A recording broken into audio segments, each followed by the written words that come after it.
Are you getting sent back to the lobby more often than you'd like? Do you want to start getting high kill games and topple even the sweatiest of players? Well, today, we're going to teach you how to fight like a pro. Learn how they pull off the sickest peaks, fight up close, or even win fights under pressure.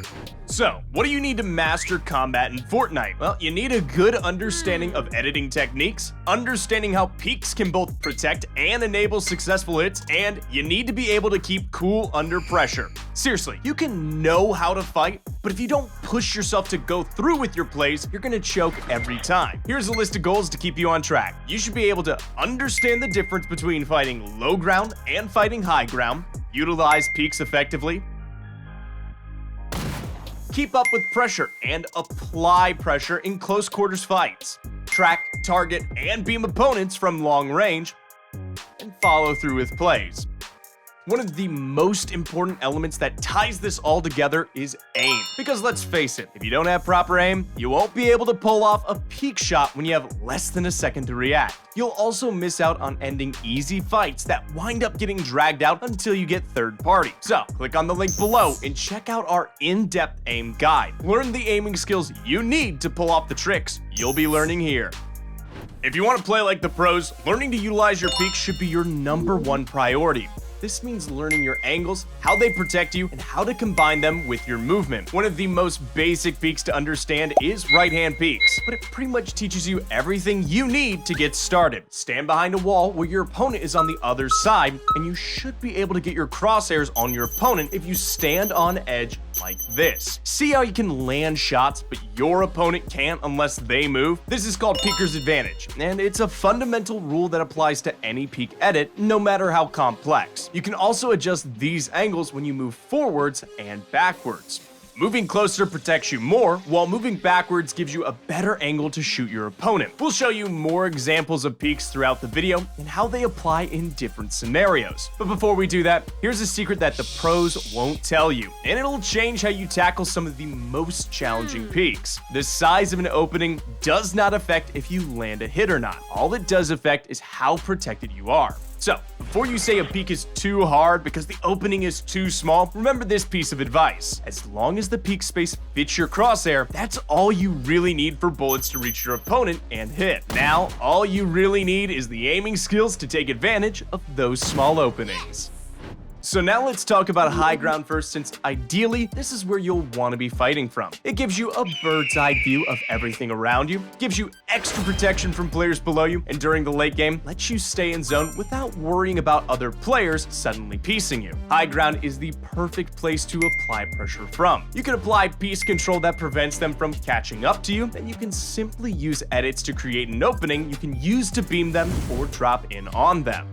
One of the worst positions that you can be in during a fight is the low ground. You'll have a harder time hitting your opponent above you while your opponent is able to pressure you. However, you can still win a fight in these conditions if you know how. First, you're going to want to practice staying behind cover as much as possible. Then, practice dashing in and out to land a few shots. If your opponent wants to elim you, they'll need to pop out just enough so that their head is exposed. This is why you need precise aim if you want to land a headshot. One headshot may not sound like much when your opponent has you cornered like a fish in a barrel, but if you're fast with your movement and true with your aim, one headshot can become two, and now, despite their advantage, they're going to start feeling the pressure as their shields deplete. These moments of hesitation might give you the opportunity that you need to reposition and strike back, especially if you can force them to heal. Now, if you're on the low ground, here's a peak that you can use to catch up your opponent. This peak protects you even though your opponent has high ground. Like many other peaks, such as the peanut butter peak, you'll need to practice your aim while jumping. The secret to fighting in close quarters is speed and reaction time. At spawn, close quarters fighting can be as simple as two players running circles around each other as they hit fire spray to see who comes out on top. This can also happen if you drop into a player's box and start spraying. Many close quarter fights will be decided who lands the first hit with their shotgun or who can stay in their opponent's blind side. One essential combo that you should learn is hitting first with the shotgun, then switching to the SMG to finish off what little health they have left. Close quarter skirmishes will extend themselves when one player goes into builds. Some easier to eliminate players might make simple structures to block fire, but more advanced players will go for high ground or box up. These are the fights you need to worry about, because then it becomes a race to see who can piece control who first. Raiders 1v1 Aim Trainer is a great map because it includes box fighting scenarios, tracking scenarios, shotgun flick training, aim duels, and ADS tracking, all of which help you improve your reaction time and muscle memory in a real fight. How would you like to master long-range combat? That means landing headshots from afar and perfectly tracking your opponents so you can beam them. Long-range fighting might be one of the more simpler methods of combat in the game, simply because there's less movement involved. Regardless, there's still a few things to understand. First off, long-range fighting skills will help you get third parties without getting up close and personal. This is also perfect if you want to improve in zero builds, since catching a player out in the open at long range is basically a free elim. Also, with the rocket ram in rotation, being able to precisely hit your targets while they're in the air is great for countering the rocket ram or getting rid of players still gliding down. Raiders 1v1 Aim Trainer from before can help you hit gliding players, but check out this map. Skavak Aim Trainer has many different scenarios that you can use to improve your ranged aim, such as horizontal tracking, vertical tracking, target frenzy, moving target frenzy, and so much more. Before we go over some of the best training maps, don't forget to check out our aim guide. Perfect aim will earn you more elims.